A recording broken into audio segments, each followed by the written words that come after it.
Hello, everybody. Welcome to this edition of Mr. J's Geek Corner, place where we talk about anything and everything that is geek, whether it be TV, comics, movies, or video games. And as y'all know, lately I've done a lot to rail against DC for a lot of things. DC Comics for what they've done to DC Universe with this whole New 52 garbage and everything. The way they've basically wrecked all of the characters and everything, but I like to think about DC as they were. I mean, before this whole New 52 garbage was thrust upon us by Dan Didio and his cronies, DC used to put out some of the best stories and at the same time some of the worst stories that comics have ever seen. I mean, as somebody told me yesterday, everything that DC has done, Marvel has copied. So that shows you DC knows how to do something right. Even if the New 52 was the wrong way to go, in the past, they know how to do. They know what the people like. Except in the case of New 52, but I won't keep harping on that. So I sat down recently and basically have compiled a list of some of the greatest stories that I think DC has ever put out. And this is going. And I'll go ahead and tell you, you might better pause this video and grab a bowl of popcorn because this may be a long show. but so this is, I guess you could call this my top 20, my first top 20 list of the best DC stories ever, to me, ever written. And I said, just recently I've had to modify this list because I found out there was a story I missed. It was even better than one I had on the list. And I won't say what that story was, but maybe it'll pop up on a future program. But to start things off, at number 20 on my list is a story that is truly one of the best stories I've ever read.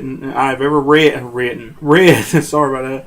I've ever read in terms of Green Lantern stories, and that is Green Lantern Rebirth. And let me go ahead and alert right now before I get deeper in the program. All the character names, character likenesses, and pictures you see in this program are the sole property of DC Comics. So do not get mad at me. I'm just using visual aids here. But as I was saying, number 20, Green Lantern Rebirth. And this is the story that reintroduces Hal Jordan as a Green Lantern. Of course, if anybody that read that up to this point, hopefully you've read this. I mean, I'm gonna say it. This is kind of the story that got me into reading Green Lantern comics more. I mean, I think I started with maybe the issue that canceled the. I think I maybe after this I managed to somehow pick up the issue that ended the Kyle Rayner run. Sorry about that. Kind of a tongue twister there. Kyle Rayner run on the Green Lantern title that had been going for most of the 90s. Or I might say, yeah, for almost all of the 90s, actually. After the whole Twilight thing that turned Hal Jordan into Parallax. But up to this point, Hal Jordan was the Spectre. And everything started going on, the whole story and everything. I won't give too much away, but there's a whole big battle with Parallax, and Hal Jordan does make his return in the comics, but I won't say where. But as I said, this is the story that introduces Hal Jordan into the DC universe as Green Lantern, and I say it's an awesome story, a lot of great art, great. I say it's very well written. It's written by Jeff Johns before he made the mistake of backing the New 52. But I say it's like I said, it's one of the best Green Lantern stories. Like I said, it's what got me into reading Green Lantern more. When they brought Hal Jordan back, when with this book. After that, I started reading more Green Lantern. After that, when they relaunched the series with Hal Jordan and the Green Lantern and everything and onward. That's where I started reading a lot more. And like I said, it's very well written. It's very well illustrated. There's a lot of great artwork in it. And I mean, Ethan Van Sciver, he is probably one of the best artists in comics today. I mean, I love his work. I mean, it's great. I said, it's very well illustrated. And another thing I liked about this is that in Wizard Magazine, they actually had maybe about a little bit of a preview to this book, and it had its own little story leading into the events of this book, and it was great too. It was spot on, grade A, a great story, and it's just there's nothing, not a single thing wrong with it. I mean, it's a great story. I said I found nothing wrong with this whatsoever. It's very well easy to follow. It's a great story. And I said I give this book one of my highest recommendations, which I pretty much will do on anything on this list. See, it is called the greatest DC story ever done. But I said if you're a Green Lantern fan, if you haven't read this, read this. This is Green Lantern at his finest. I mean, it's a great story. And I said, like I said, go pick it up if you haven't read it yet. Go read it. It's very well done. And number 19 on my list is actually the one I had to replace because, like I said, it was something else before. But as I was doing research for my show, doing show prep, I happened to come upon this paperback that I had stashed away in my collection, and I had completely forgot about this story. And I said I was going to have it as an honorable mention, but I was like, no, it's better than the story I had on the list, but it's better than the story I had on the list, so I switched them out. And that story is the Titan Tomorrow story. I mean, it being a collected thing, it shows the whole thing about them going in the future, and Superboy, basically, they pull him into the future, and he's basically donned Superman's costume and joined up with the Legion of Superheroes to fight the Fatal Five, or in this case, the Fatal 500. And it's like parallel versions of themselves are basically wrecking the future, and they had to have the Teen Titans help. And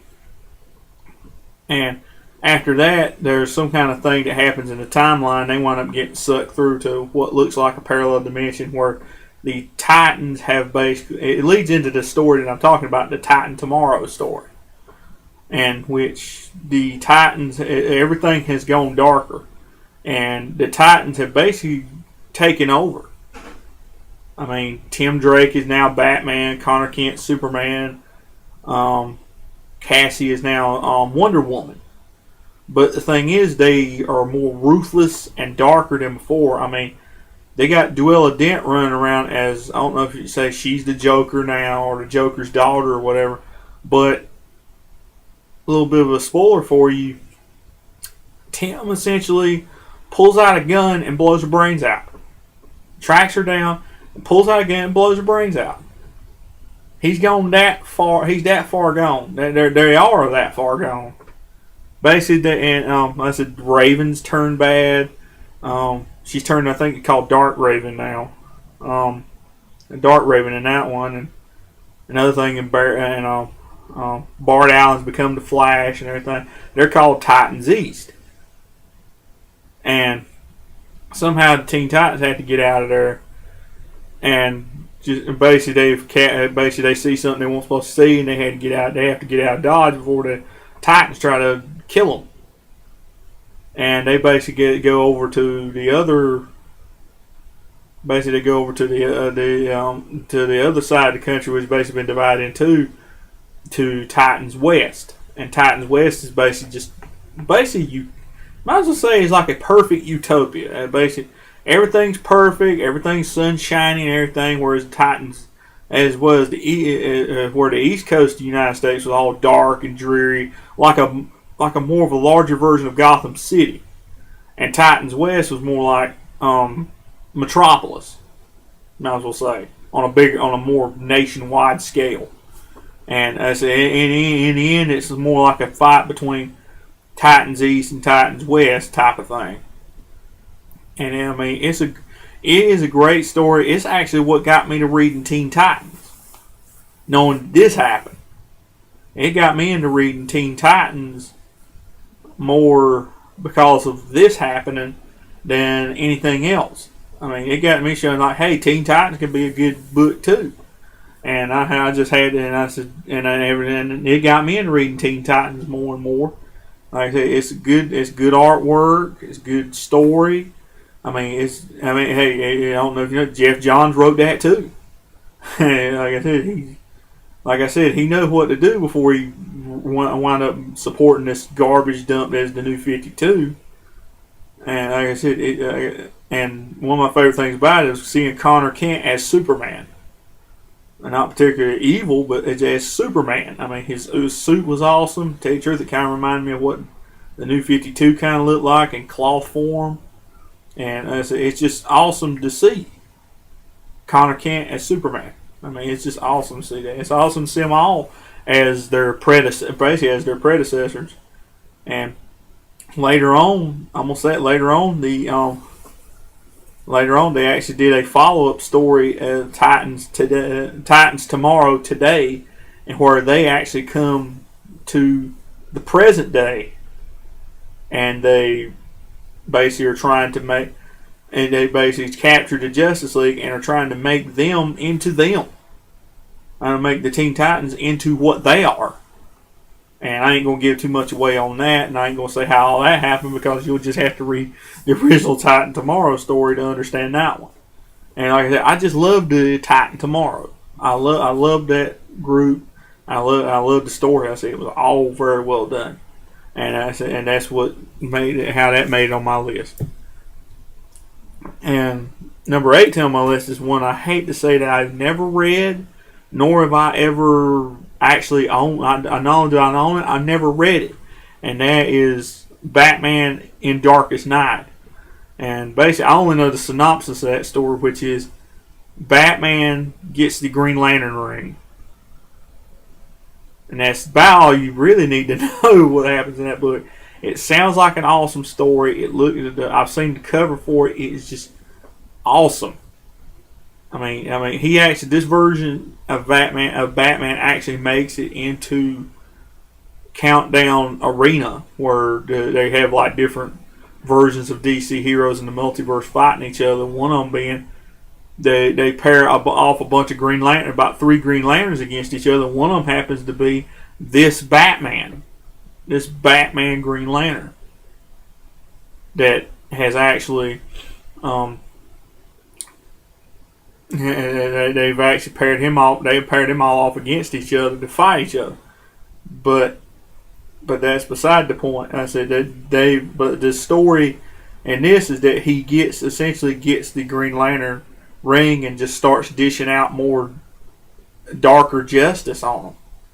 And like I said, that's about all I know out of it is Batman with a Green Lantern ring. I said it just sounds so much like an awesome story, and what I heard, it is a good story. It is a good story from what I've heard about it. I just wish I owned it. Well, I mean, it's kind of one of them hard to find stories. I mean, some of it's just very, very hard to find. So, just take my word for it. It sounds like a good story. If you've read it, tell me how it is. Drop me a comment. Send me a comment. Tell me how it is. Tell me if it's good or if it's bad. I said, just tell me how it is. Tell me how it is.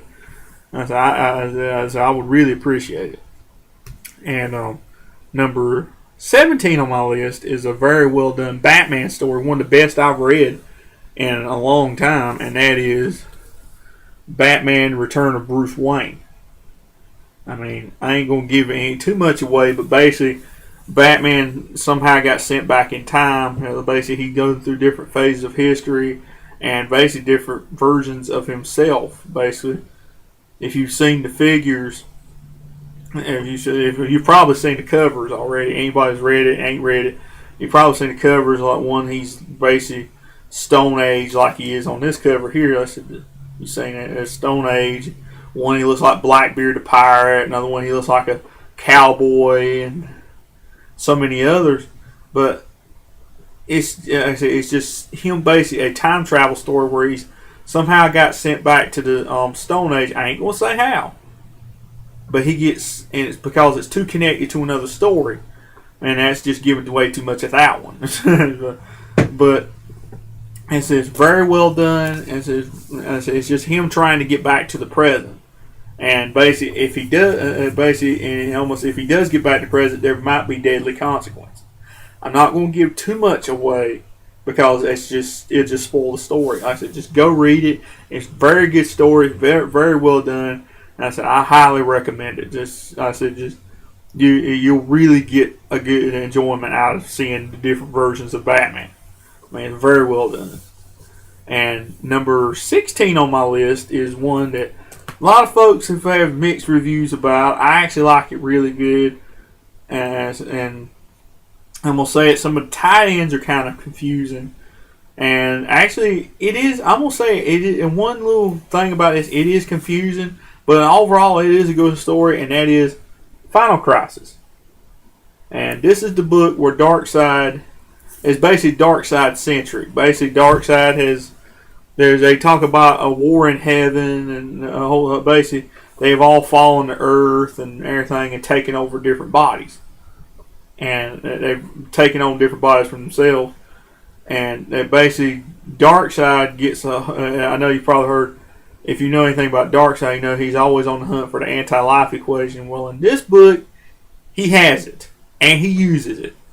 And that's all I'm going to pretty much say about that. But if you don't have any of the tie-ins, you don't hardly know what's going on. But at the same time, some of the stuff that's in this book ain't even referenced in the tie-ins. I mean, like I said, it's kind of confusing. A lot of the stuff that's in here, but I say it's kind of confusing in conjunction with that story. And as for the story itself, some of it is kind of confusing. But overall, it is a good story. It's a very well done, told story. It's very dark. Don't let your kids read it. I will say that much. And I said, a lot of stuff happens. Something really big happens in it too. But as I said before, it's just I'm not going to reveal too much. As I said, read it. I said, go check it out. It's in trade paperback now. Of course, the cover is kind of a dead giveaway of something that might happen, and if you've read it already. But it's a very well done story. As I said, go read it. It's a very good story. I highly recommend it. They call it Final Crisis, but I am going to say it almost don't have. Well, it kind of does. So I'm not going to give too much away. So like I said, just go read it if you haven't read it. If you read it yet, you know what I mean. But I said, don't. I said I'm not going to give too much away. So like I said, just go read it. Go read it. And I said it's a very good story. And number 15 on my list is one of my favorite Superman stories. I mean, it's not my number one favorite, but it is one of my favorites, and that is The Return of Superman. And if anybody knows about the death of Superman back in the day, this tells the story basically about his return. It's pretty much self-explanatory. And you see on the back, it's got all the different Supermen that are in the story and everything. I said it pretty much speaks for itself. It's the return of Superman. And I said it's a very good story, very well written. I mean, it goes on a little bit long as you see how thick this thing is. This is like a year, maybe two worth of comics. I mean, I've got all the comics except for one, and they're individually. Okay, maybe two. I haven't gotten a collection, but I've got most of that story collected, which is collected from like over the course of like a whole year's worth of the four Superman titles they had at the time, and one issue of Justice League and one issue of Green Lantern, which is their two issues I actually don't have. But I've got the majority of what's in it. It's a good story. It's a great story, and I said I'd highly recommend it. But I don't recommend reading it by itself. You probably need the other before that and to get what's happening in the other. Like I said, I'd recommend. Actually, the story before that is Funeral for a Friend. So it's kind of a trilogy: the death, the funeral, and the return. And I'm gonna go ahead and say right now, Funeral isn't on this list. Mainly because one thing, I ain't read it. Another thing, well, I just don't have. I haven't read it yet. That's the main reason. And it's just, well, I have read The Funeral for a Friend, but that's just not as interesting a story as the part 1 and part 3 of that whole Superman trilogy. And it's just, like I said, Death and Return are probably the two best ones of that trilogy. And I said, don't read Return of Superman before you read the other two, because it's pointless. But I said, read them all. They're all real good. Return of Superman is good. It ain't the best one, but it is good.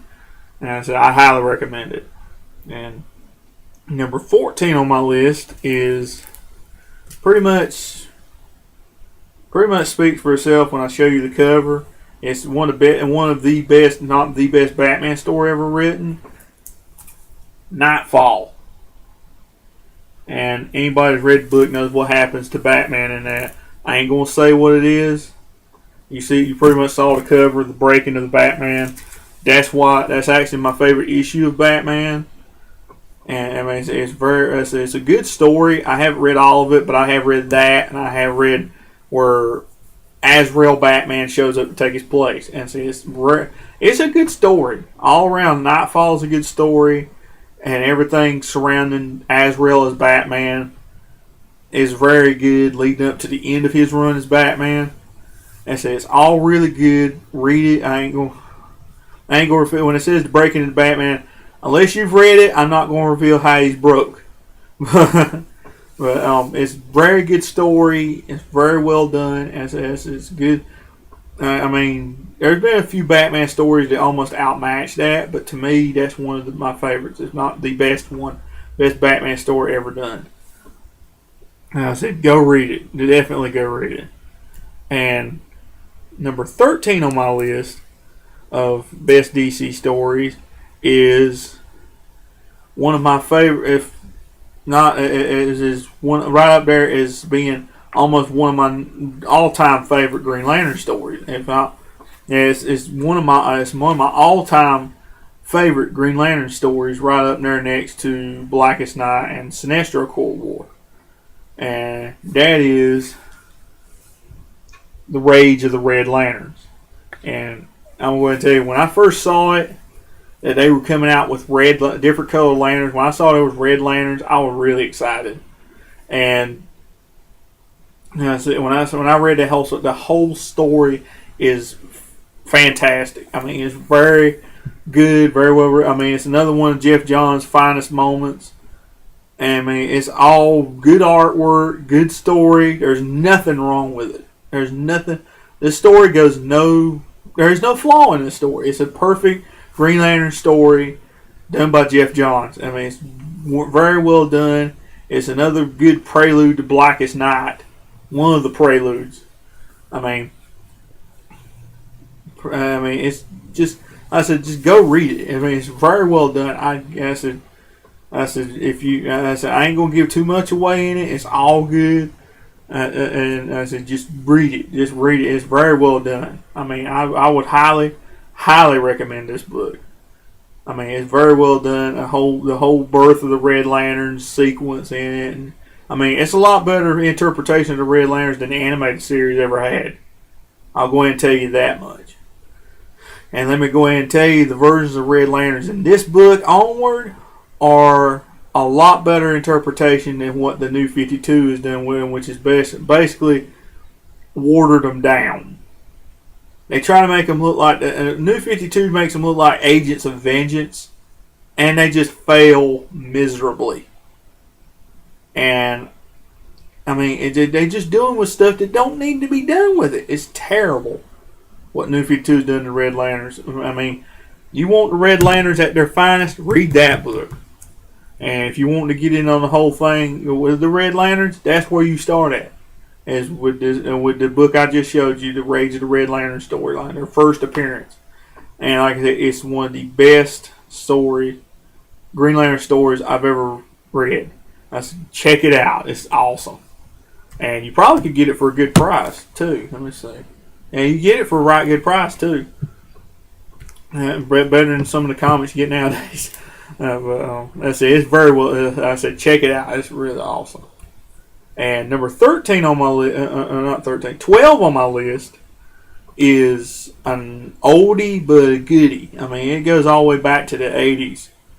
I mean, I was like a little kid when all this stuff happened. I was like 2 years old when this was, almost 2 years old when this was going on. That is Crisis on Infinite Earths. And if anybody knows the history of what happened with this, it is the first big drastic revamp of the DC universe. I mean, everybody say, I've heard a lot of folks say it ain't no the New 52 ain't no different than what it did there. I'll tell you what the difference is between New 52 and Crisis on Infinite Earths. Crisis on Infinite Earths changed a lot of continuity, got rid of a lot of things, and twisted a few things around, particularly with Superman. But the only difference is, at the end of the day, even though they changed a few aspects of their origins or took some stuff out, at the end of the day, he was still Superman. He was still who he was. He still acted the same. He still dressed the same. The only difference was he had bigger muscles. That was the only difference. He still had the same suit. He still had the same look. Other than the more bulked up physique, he still had the same visual, same suit, same attitude. As opposed to New 52, which is just a suit of armor. It's just a suit of armor and a more messed up hairdo. I mean, he vaguely even looks like Superman anymore. And definitely doesn't act like him. That's the difference between Crisis and New 52. And like I said about Crisis, but Crisis will always stand as their first big revamp of DC, particularly of the Superman universe. I think they actually said that the Crisis on Infinite Earths was done to revamp the Superman universe. I mean, at the time, you had all of these Earths in the you had a bigger multiverse than you have now. I mean, now it's just restricted down to about 52 Earths that we know of. But back in the day, there were, as the book says, infinite Earths.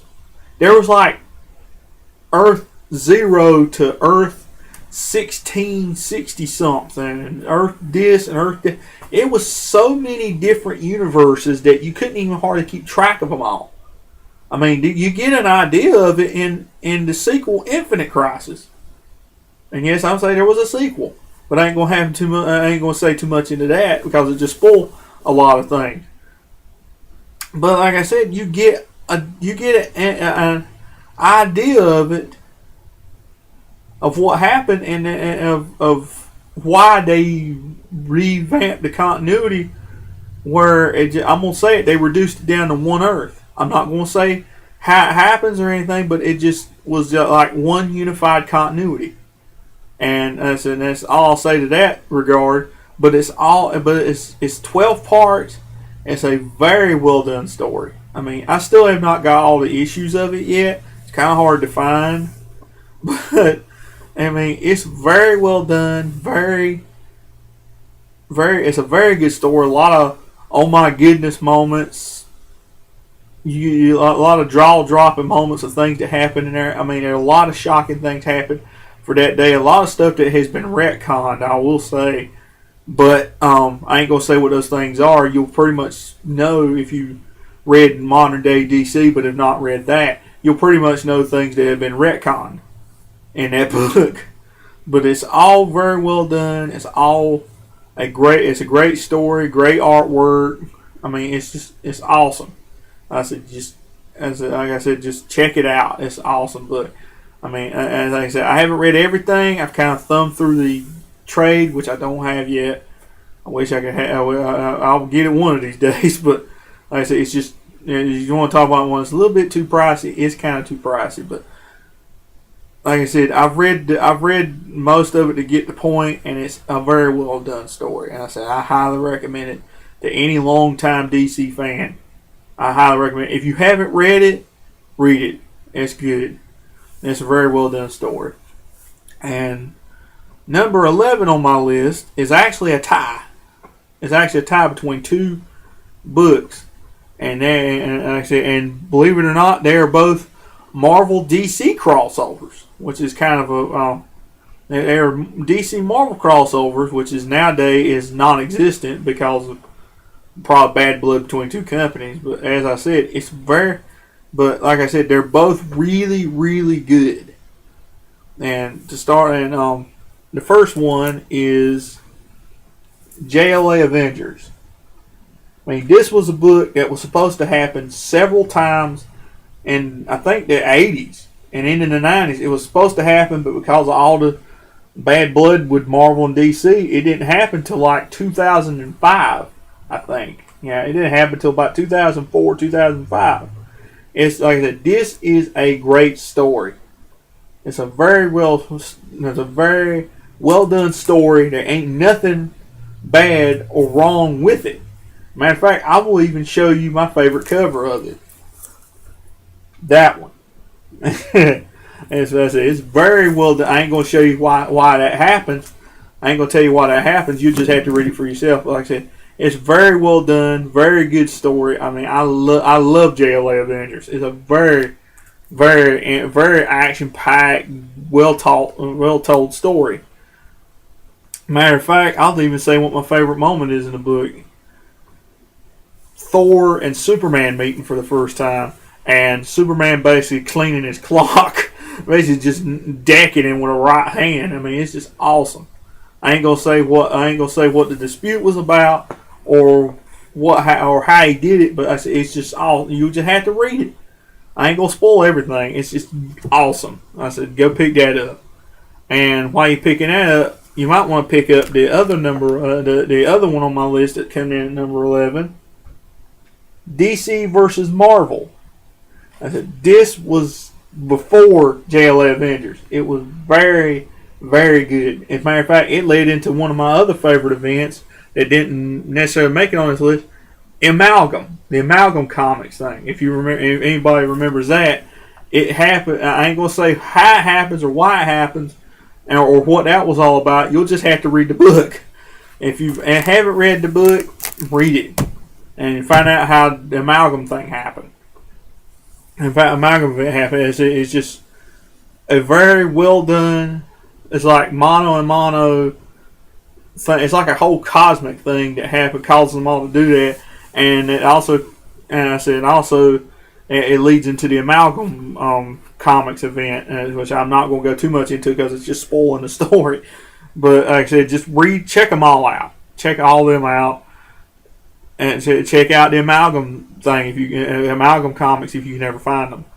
And I said they're all good too. It's all awesome. It's all interconnected. It's just so awesome. Something you don't see anymore. It's just awesome. And I said it's just great.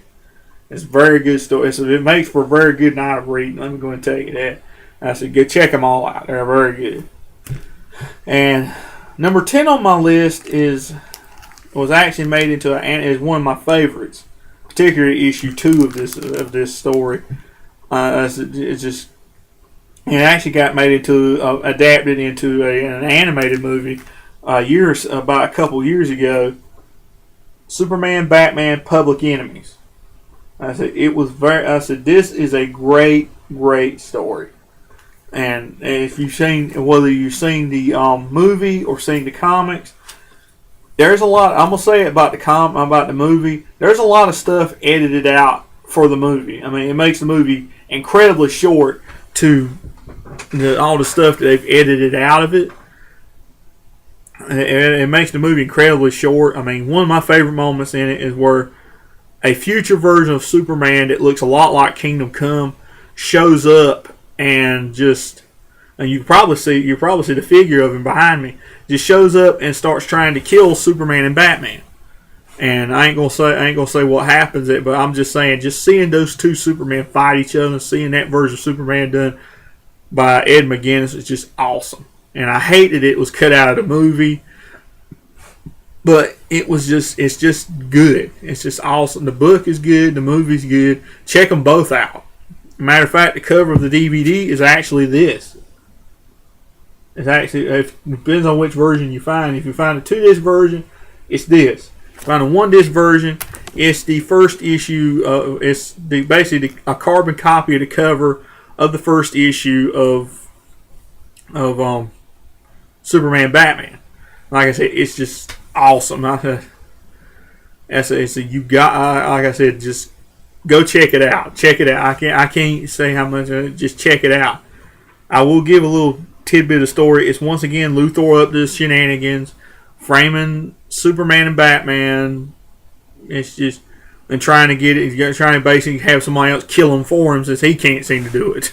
And I said, go check it out. I can't say any more than that without spoiling it. Check it out. It's very well done.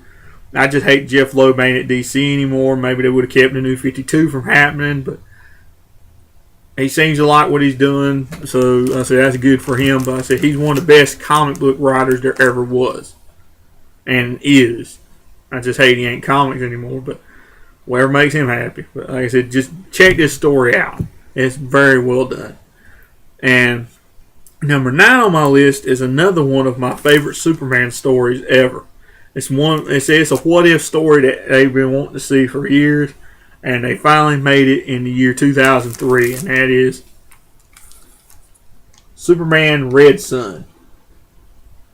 And it's a story. It pretty much speaks for itself. It's what if Superman, instead of his ship landing in Smallville, Kansas, it landed on a worker farm in the middle of Soviet Ukraine. And basically, just the government finds him and brings him up and rears him up to be the ideal Soviet Superman. And I say it's a very well done story. It's really good, and it's very interesting to see when Luthor on the other side of the spectrum, and it just as it's seeing it, as it's seeing the American created Superman, which is basically Bizarro. Go up against this Soviet Superman. I mean, it's just this Soviet version of Superman. I mean, it's just a great, well done story. And matter of fact, they gave it its own Earth in the multiverse, Earth 30. That is pre-52 anyway. Like I said, they gave it to Earth 30, and it was just very well done. It's just like I said. And they got a lot of good mileage out of it too. I mean, he showed up in an issue of Superman Batman where Bat Zorro actually gets teleported to, and he shows up and winds up having a little tension with Superman, with the Superman of Earth 31 or Dark Knight Returns, and it's just good. It's just awesome to see that they get such good mileage out of him. I mean, he even showed up in Countdown. I mean, it's just awesome. I mean, it's just great to see that they take him and they just give him some good exposure. They just take him and use him. I mean, it's awesome. It's just a great story. I mean, it's just one of the best I've ever seen. Superman stories I've ever seen. I said, go out and read it if you haven't read it. And I said, you won't regret it. It's just awesome. And matter of fact, I'll say. The ending is one of the weirdest twist endings I've ever seen. And I ain't gonna say what it is. You have to read it. Just go out and read it. I'd highly recommend it. I said you won't be disappointed. And number 8 is another tie. Of course, reason for that is because it's a series and a sequel. It's a series and its sequel have both made it to number 8 on this list. And starting off with the actual miniseries, and miniseries is one of my favorites. And matter of fact, it actually has one of my favorite versions of Superman in it, and that is Kingdom Come. It is one of my favorite stories ever, future stories ever in DC that DC has ever done. I mean, it's not a dull moment in the thing. It's a good commentary. Matter of fact, as somebody brought up to me a few months ago, it is actually a good commentary on what was basically what New 52 is basically what this book is a commentary on, about superheroes not basically losing their way, not doing what they're supposed to be doing and just fighting each other. Like they don't even fight the villain. They just fight each other like a bunch of kids, like a bunch of spoiled brat youngins, a bunch of spoiled brat kids with superpowers, and like a bunch of emo kids. They're like a bunch of emo spoiled youngin. I keep saying young kids, just fighting with superpowers, just fighting each other, just like a bunch of.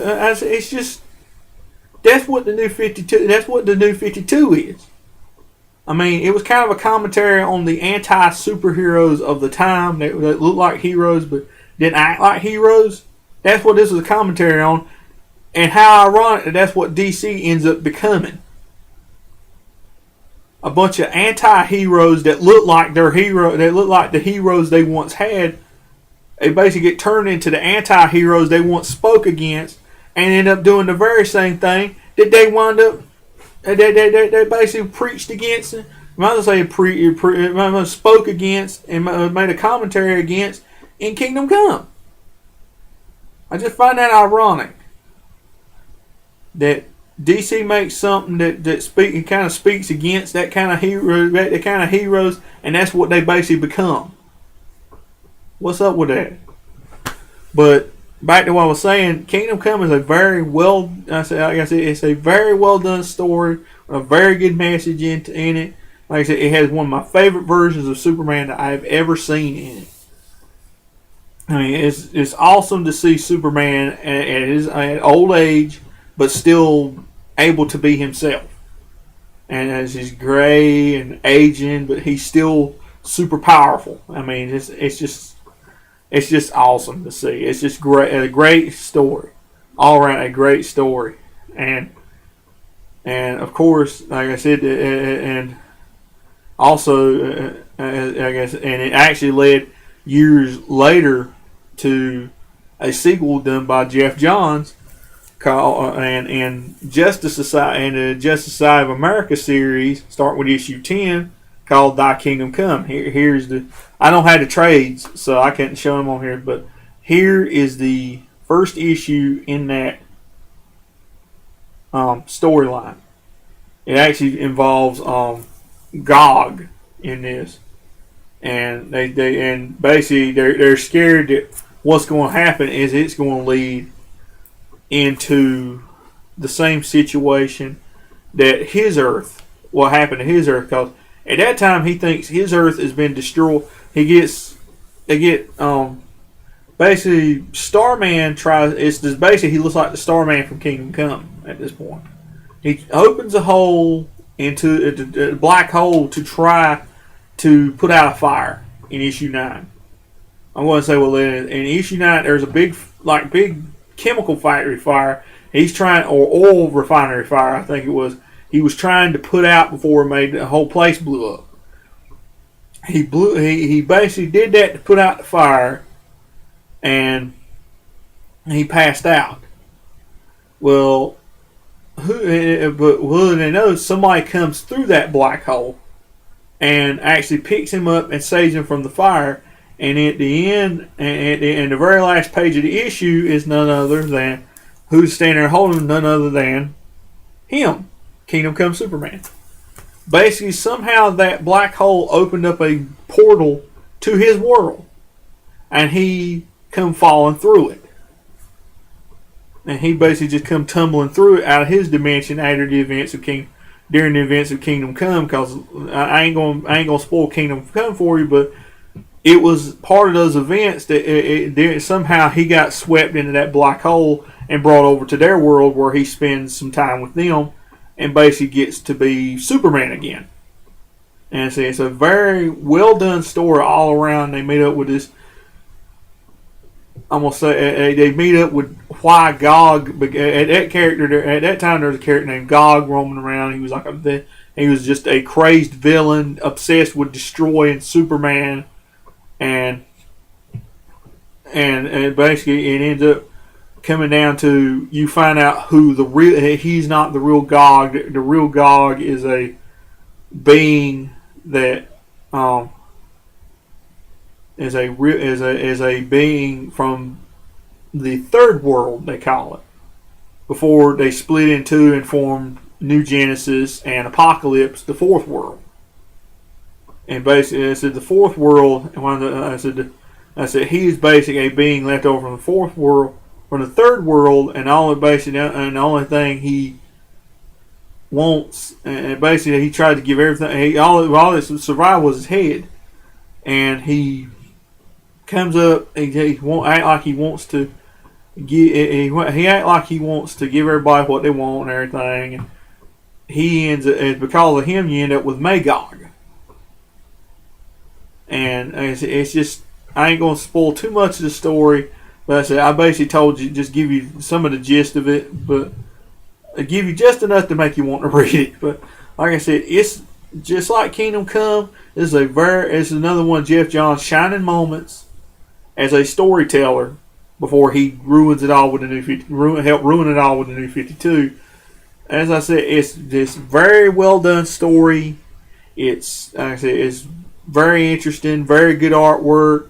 The really showcases Kingdom Come Superman. Really showcases him. I mean, he's, like I said, he is my favorite, probably my favorite version other than Earth 2. My favorite version of Superman. I've said that before, and I'll say it again. He and Earth 2 and Earth 12 Superman are my favorite versions of Superman. Or he and Earth 2 Superman are my favorite version of Superman. My two number one favorite versions of Superman, because they are so much alike. I said they have such wisdom, how to use their powers and everything, and it's just so well done. And I said I'm not going to give away all the details of the story, but I basically give you some details just to whet your palate to go to go buy this story and read it. I said it's very well done. Both of them are very well done. I wouldn't read Thy Kingdom Come until you read Kingdom Come. That way you'll understand it a whole lot better. And like I said, just go out and get it. It's very good. It's a very good story. They both are. And I said, I definitely highly recommend both of these. And I said, like I said, it's just me being the Superman fan I am. I just love anything with Kingdom Come Superman as long as it's good. It's just awesome. And I said, just go out and buy it. You won't be disappointed. And number 7 on my list is one that I just have. When I first heard the synopsis of the story, I had to read it, and then I found it at a little comic book store. A little comic book store when I was on vacation one day, and I had to get it. And that is Superman Speeding Bullets. And pretty much you can get the idea just from seeing this cover here. It's Superman. I hate that it's never got its own Earth because it's just such a cool thought. What if Superman what if his ship landed in, instead of Smallville, Kansas, it landed in Gotham City, and it was found by Thomas and Martha Wayne, and they wound up bringing him up and raising him up to be Bruce Wayne instead of having a natural born son of their own named Bruce. Like, he basically, the main thing of the story, he basically gets raised up and winds up growing up. He winds up living Bruce's life instead of, he winds up becoming Bruce Wayne. He winds up becoming Batman. It's basically, what if his ship lands in what if his ship landed in Gotham City, and he was raised by the Waynes, and they wind up, and the whole origin story happens in the comics, and he winds up discovering he has superhuman abilities, and eventually somewhere down the way he winds up making a suit, and it's embracing who he is, and makes a suit, and goes out flying out in the night as the Batman. This is that story. And it is such a great merging together of two of the biggest heroes in comic books. Superman as Batman. I mean, it's just so awesome. It's just a great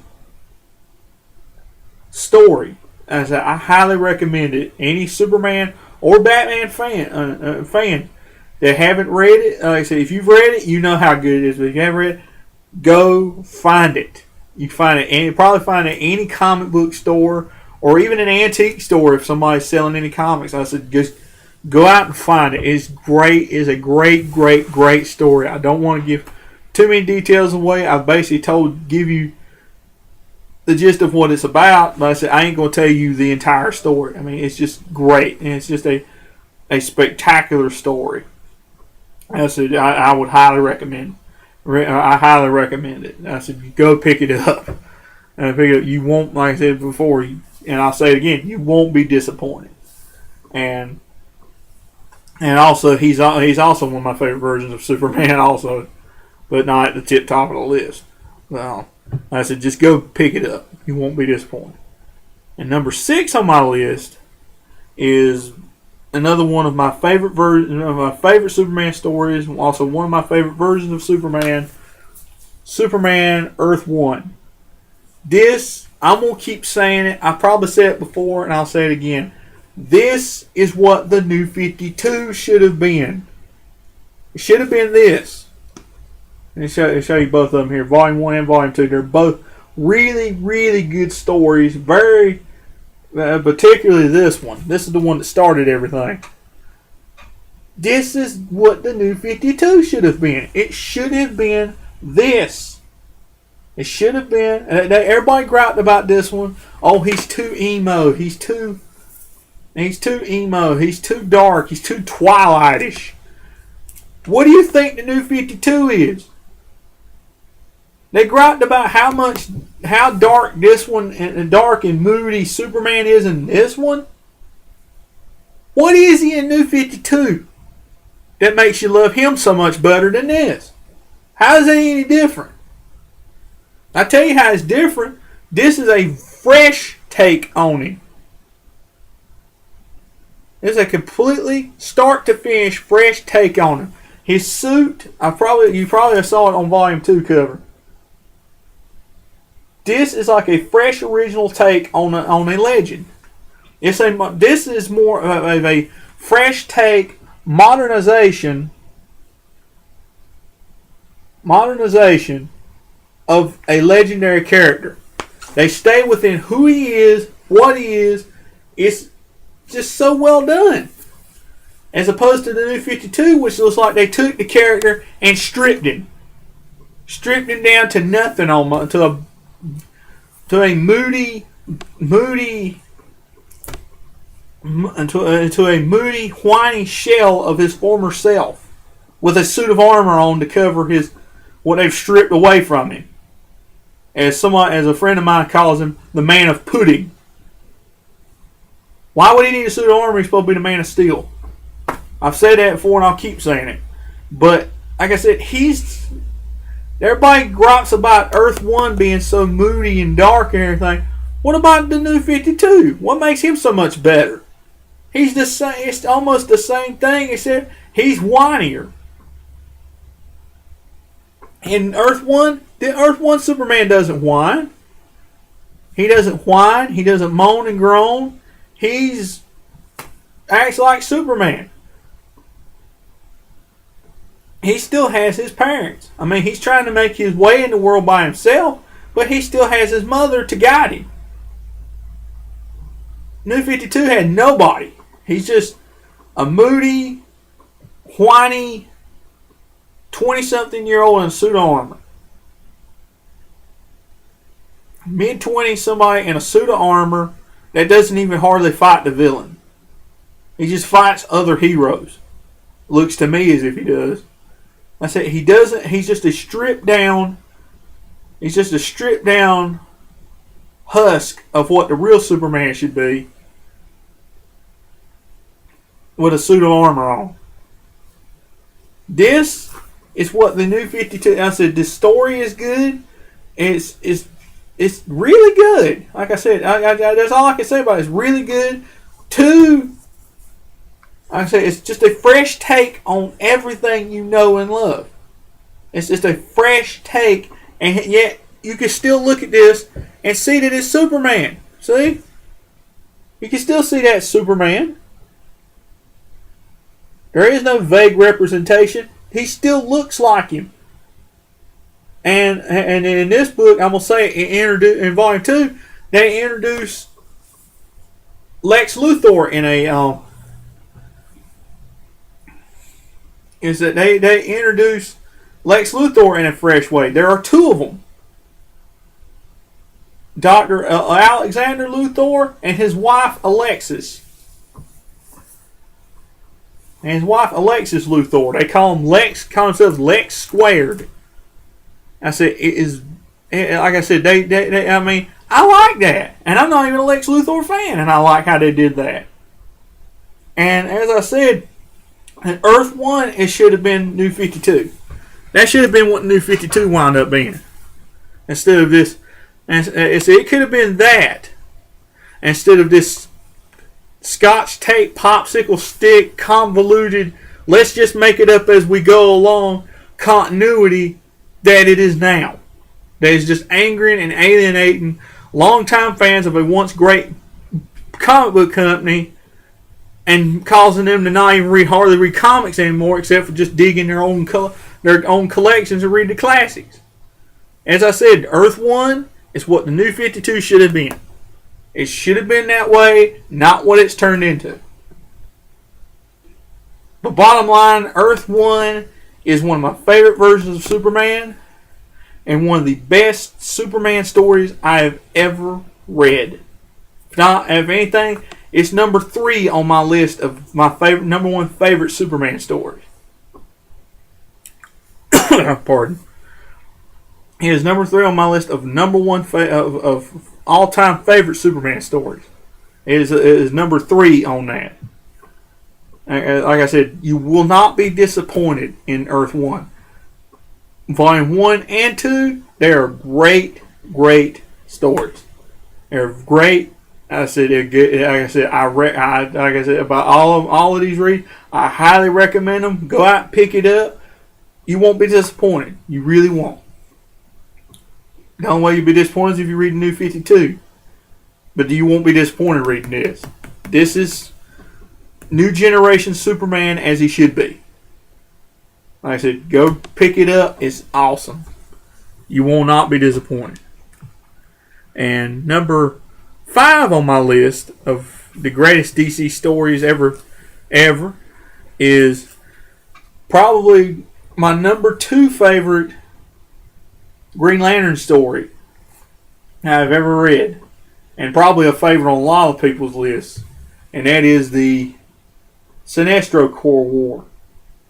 This is Sinestro at his villainous finest. I mean, this is where they made Sinestro cool.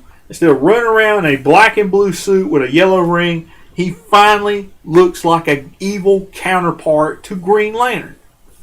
And another one of my favorite moments is when he reappeared. He is my favorite villain ever in DC. Now, him and Doomsday. I said, I'm so glad they managed to bring the Anti-Monitor into this. I mean, and this is the book where he returns in. As for where he appeared before, only the folks who know DC history know that. And as I said, I'm not. I'm gonna go recap Crisis on Infinite Earths. He's the villain in that. He is threatening to destroy everything in the multiverse. Why I say this is his return? You're gonna have to read that to find out what happened to the Anti-Monitor. But those of you who already haven't read this, read the Sinestro Corps book. Like I said, this is the return of the Anti-Monitor. And I'm going to say the second return because I ain't going to say, and that's all I'm going to say about it. Because he does, I'm going to say this is his second return, but I ain't going to explain that. You're going to have to read the book and read plenty of other Green Lantern things to find that out. But as I said, this is a very well done. I mean, there was a while there where I wasn't reading that much Green Lantern. This got me back on to reading it again even more. I mean, it is so good. Artwork's good. It's just, like I said, there's a lot of DC stuff today that fails to be like this, anything I've read on this list so far. like I said, this is one of the best Green Lantern. I said it's the second best Green Lantern story I've ever read. Like I said, it is just so good to see Sinestro get his essentially assembles his own corps, and I'm gonna say it in terms of like backup stories in Green Lantern. Batman winds up getting recruited. Batman, but Batman asserts his will and basically fights the ring off of him, and it just vanishes. I mean, it's just so. I said, and to hold everything setting up that story was awesome, and the story itself was not a disappointment. It was not a lot of hype. It ain't like Marvel where there's a lot of hype to end up with a gigantic flop. It was a really good story. Stands up by itself. I mean, it's just so good, and it's also, I'm gonna say, this is the first book in which the Blackest Night is mentioned, and all the other cores are mentioned too, because he basically taps into the power of fear. Every color represents a different emotion. He taps into fear just like Green Lanterns tap into will. And that's just the start of everything. I'm not going to say, I said, basically just leads into everything else.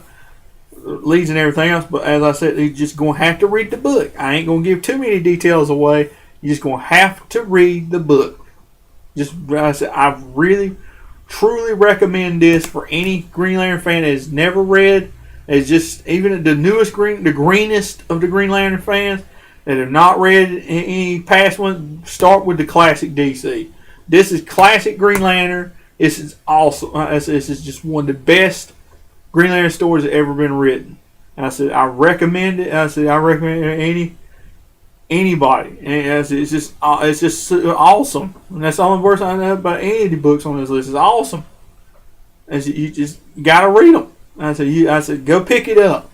I can't do it justice for what I'm talking about here. Just go pick it up. It's just great. I said, you won't be disappointed. You really won't. And number 3 on my list, or number 4 on my list rather, is the sequel to a previous entry on the list, Crisis on Infinite Earths. That is Infinite Crisis. I can't tell you too much about this story. And that, like I said, it's a direct sequel to Infinite Crisis. I can't tell you anymore. I mean, it's just a good story all around. It's just good artwork, good storytelling. I mean, once again, another Jeff Johns triumph. Another Jeff Johns triumph on the list. I said, it's just good. It's a purely good story. It's a little dark. Not as dark as Final Crisis, the one after this, but it's just, like I said, it's dark enough. It's violent enough. But as I said, it's just, like I said, you're just going to have to pick it up. I said, I would recommend reading Crisis on Infinite Earths first, and before you read this, because you do that, you'll understand it 10 times better than if you didn't. And I said, just read it. I said, read Crisis, the original Crisis first, then read this one. Like I said, it's just, you won't be disappointed by it. It's very good.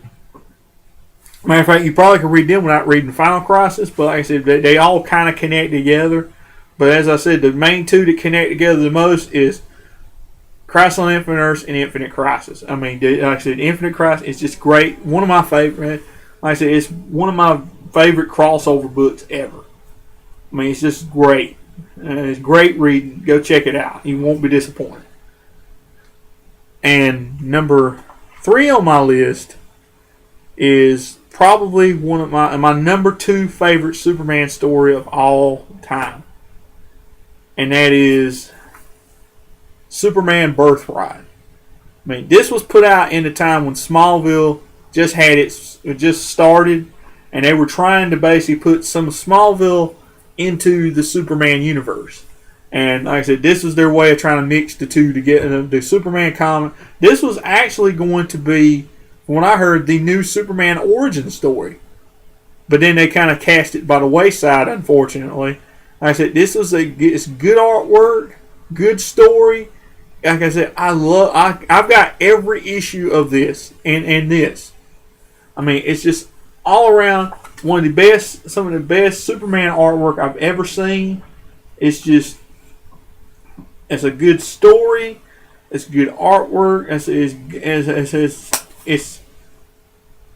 like I said, it's just one of the best Superman stories I've ever read, ever. It's number 2 on my list, exception of 1.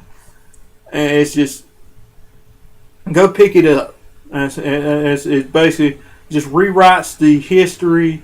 It ain't don't particularly rewrite it. It's just at the time one of the freshest tellings of his origins, and basically, like I said, it mixed in a little bit of Smallville, and that he and Lex were friends in Smallville, and it's all around just a great read. I said it's just nothing confusing about it. There's nothing wrong with it. It's just awesome. I said if you want to start your kids off on Superman, this is the book. And don't want to go New 52 route, let them read this. This is how it all started with the Man of Steel. I said it's just his origins, everything, how he started out. I mean, it's just great. I said I recommend it for kids of all ages. I mean, it's a little violent, but what book ain't? It's a little. And what book ain't? I mean, it ain't like the New 52. It's just gratuitous at New 52. But I said, Superman Birthright, I'm gonna say is in my book the second best Superman story I've ever read. One of the greatest Superman stories ever written and drawn. Like I said, go pick it up. You won't be disappointed if you haven't already read it. Go pick it up. You won't be disappointed. You really won't. And number 2 on the list is, I'm going to say, is my number 1 favorite Green Lantern story ever. And this is strictly a Green Lantern story, but it encompasses the entire DC universe at large. And it's even mentioned, and even make it look like in the New 52 that it still happened. Because New 52, they didn't touch Green Lantern. But unlike where they touched everything else, they didn't touch Green Lantern, and making it sound like that this still happened. And that is Blackest Night. And I'm gonna say it. The lead up for this actually started in Sinestro War. It started Sinestro War, led through Rage of the Red Lanterns, led through a story called The Trial of Star Sapphires, and Agent Orange, which was the Orange Lantern's rebirth and everything. It led into this. In which they talk about they were foreshadowed an event known as the Blackest Night, in which the darkness would try to consume all the light in the universe, and try to just overtake the universe in pure darkness. And what it was is that the Avatar of Death, also known as Necron, unleashed on the universe the Black Rings, which basically resurrected the dead as zombie Black Lanterns. And not only did it, and they didn't just include regular people, they included superheroes. And one of my favorite moments is seeing I can't necessarily say what it is because it spoils an event from another book. I can't say what it is. But seeing, like I said, one of my favorite characters is brought back as a Black Lantern. And it's just great. And what I like about this is it's like Night of the Living Dead but with superpowers. And also, it ain't like your average zombies in that, like the flesh eating, walking around groaning, no minding their own like animals. These creatures still have all of their memories. They still have their memories, their personality, who they are. They are still who they are. They're just evil. They're just evil, the evil undead. And when they get somebody, they don't eat them. They just rip the heart out of their chest and consume the light and emotion out of it. And I said, and to me, there's a fresh new take on a zombie. On the zombie as everybody knows it. And to me, I like that. I really like that, as opposed to everything always being flesh eaters. These ain't flesh eaters. These are just super powered undead with black rings keeping them alive. And without that ring, they're just a dead husk again. And as I said, they just basically consume light. And basically, when they consume light, their master appears. And as I said, his Necron is their master. And he's basically a character from years ago that could basically just use the undead use the dead as his puppets. And basically, he's back, but he's now just has his own corps of lanterns. And as I said, it's just that, and all the tie-ins are just great stories. And he even does a trick in there that you don't really see coming. I ain't gonna say what it is because it just spoils too much. But like I said, I highly recommend this book. I mean, you see, I recommend Blackest Night, the actual series, all the Green Lantern tie-ins, all the Green Lantern Corps tie-ins. Any tie-in to Blackest Night, I recommend it. There's even tie-ins in Adventure Comics. Gracious, it even goes into Earth Prime. It even goes into Earth Prime. Well, of course, that may be like I said, but that's like I said, but I ain't gonna give too much of that away. It goes all over the place. It affects every aspect of the universe, even the multiverse. As I said, I go pick this story up. It's one of the best Green Lantern stories you've ever read. If you haven't read it yet, go pick it up. It's the best Green Lantern story I've ever read. It's the best one I think has ever been written. Like I said, and it leads into another story, but I ain't gonna go into that. It won't as good as this, but like I said, I just recommend just go pick it up. Go pick it up. You got to read it if you haven't read it. It's just a great story, great artwork. I said it was well worth your time. You won't be disappointed. I said go pick it up. And lastly, number one on my list, the one I think is the greatest DC comic story ever done, is one that made national news when it put out. One they thought could never be possible. One they thought was like, well, that can't ever happen, and it happened. And like I said, and it made national news because of that. And that is the death of Superman. I know what you're thinking. How is it that the death of Superman is your favorite? How in the world can your favorite story be? You think the greatest story ever written by DC is the death of your favorite superhero? I'll tell you it is. I'll tell you why. It's because that they never thought it could be done. That's why Doomsday is my number one favorite villain. I mean, the story pretty much speaks for itself. It's the death of Superman.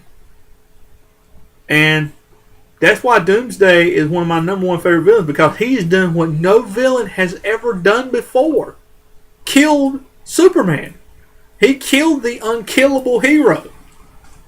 And as y'all probably already know the story why they did it out of spite at DC, out of the whole wedding thing. They couldn't do the wedding at the time because Lois and Clark wanted to do it first. They wanted to do it at the same time. And that basically left them with a whole year's worth of blank story. And somebody finally just said, let's just kill him. That's where it come from. And that's where the death of Superman story come from. And it made national news. It made a lot of folks angry. Even so angry they were sending death threats to the people. But to me, it's the greatest Superman story ever written, because it shows that even the most invulnerable hero can be killed. I mean, it was probably the most epic fight. I mean, I've seen a lot of epic fights in DC Comics over the years and everything, but that's still the most epic fight I've ever seen. Superman going up against somebody that's bigger than him in mass and in size, and he still takes him on fearlessly. Like I said, it's just straight out the best fight. I mean, against overwhelming odds, he still goes against it. But as I said, he still winds up going down to try to take him down. To take him down, he goes down himself, and they both wind up dying in battle. I'm gonna say it. Like I said, but you have to. As I said, I know I've gave most details. You have to read this story. It is a must. If you read any Superman story, you have to read that one. I'm gonna say. I ain't there to say any stories you gotta read this one. I mean, it leads into The Funeral for a Friend, and then eventually what I mentioned earlier, number 15, The Return of Superman. They're all tied together as a trilogy. It's all well done. All tied in for great. I mean, it's just, I said that whole trilogy is a great story and should, in my opinion, be made into a movie. I mean, the closest they ever did that was the Superman Doomsday animated movie they did when they started making DC animated movies on a regular basis. I mean, it was well done. It's it's good artwork, good story. It didn't come out convoluted like the Spider-Man Clone Saga did in 1995 through 97. It didn't come out like that. It just come out very well orchestrated. Very well done.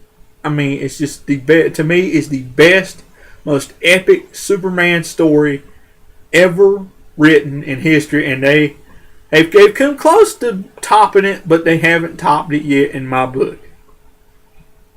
They're great Superman, but like I said, they're still the best I've ever read. But to me, it is not just the best Superman story ever written. It is the greatest DC story ever told. And like I said, it's a must for any comic fans. You got to read this. You will not be disappointed. If anything, there's stories that make you weep, this will make you weep to see this. Like I said, I highly recommend it. You will not be disappointed. You won't be disappointed by any of the books on this list. If you do, I'm sorry, but as I said, you will not be. I can almost guarantee none of these stories will make you disappointed. Some may make you, some may not, but you won't be disappointed by a lot of the stories on this list, including number 1. You will not be disappointed. I recommend every one of them. I give them all my seal of approval. But what do y'all think? Do y'all agree with this list? Do y'all think I've missed any stories? I know there's at least, I just sitting here now, there was one story I missed. Though it is not one of my favorite, exactly one of my favorites. But still, it is one of the best ever written by DC. I said, I already think of one right now. I ain't going to mention the name. Y'all probably already know what I'm talking about. But I said, are there any others on the list more worthy than this? Was there one more worthy on the list to be number 1 than Death of Superman? Let me know. And let me know. As always, drop me a comment in the comment box. I would love to hear from you.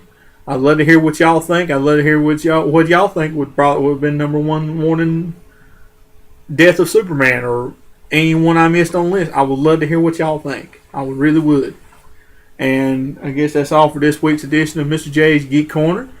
And as always, y'all have any kind of comments about the show, drop me a comment in the comment box.